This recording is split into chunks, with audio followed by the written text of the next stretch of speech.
Hello viewers, once again it's me, Ewaenruwa Nomaren, and this is another episode of Verse Breakdown.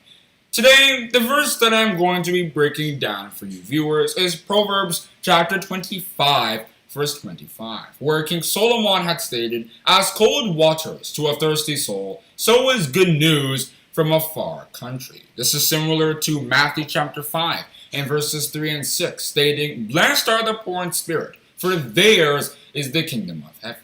Blessed are they which do hunger and thirst after righteousness, for they shall be filled." In fact, we have a whole separate video discussing this in much detail, and that video is "Blessed are the poor in spirit." And you can watch that video for many details on what it means to hunger. But to summarize it in this video, when somebody is hungry, when somebody is thirsty, if you bring them a bottle of water, chilled, not just hot, chilled, they're going to love you for it. They're going to be very happy. Even if it's just a spoon, they're going to be very happy and satisfied because they haven't had that in a while.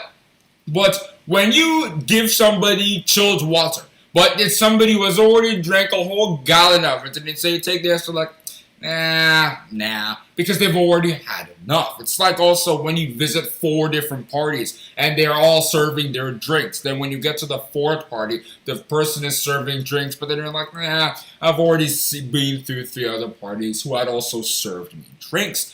Similarly, in these last days, the good news that was in that verse is the kingdom purpose, New Jerusalem. If we read Revelation chapter 21 and chapter 3, talking about New Jerusalem coming down from heaven, spiritually speaking, being created in this world. There are some people who don't really care about it because they're already full with iniquity. God doesn't have anything to do with such people. But it is people who hunger for righteousness to prevail in this world, like the saints. If we read Revelation chapter 6, verse 10, "How long, O Lord, holy and true, dost thou not judge and avenge our blood on them that dwell on the earth?" It's that hunger, it is that thirst for righteousness and the good news in these last days that God takes advantage of, and He feeds such people. And such people who were hungry and get filled by God will never be hungry again. Jesus Christ personifying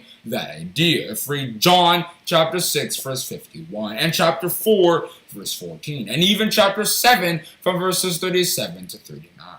And when we are filled, whether physically or spiritually, there's not only a way we feel, but there's also a way we act. The way when that one leper came back to Jesus Christ after he was healed, that kind of reaction. The way when Jesus Christ healed the lame man, when he got up, was celebrating Jesus Christ, glorifying Him because he was hungry for something, and when he got that, he would never need to be satisfied by anybody else again. If you also read Psalm chapter 42 verse 2, chapter 63 verse 1, and Isaiah chapter 21 verse 14, and even chapter 44 verse 3, those are some extra quotations which you can read if you're interested in knowing more about what it means to be hungry. As cold waters to a thirsty soul, so is good news from a far country. I hope we now understand what King Solomon meant by that statement in Proverbs chapter 25 verse 25. If you are interested in more verse breakdowns, we already have some verse breakdowns which you can entertain yourself with, and also stay tuned for verse breakdowns coming in the future. Thank you for listening.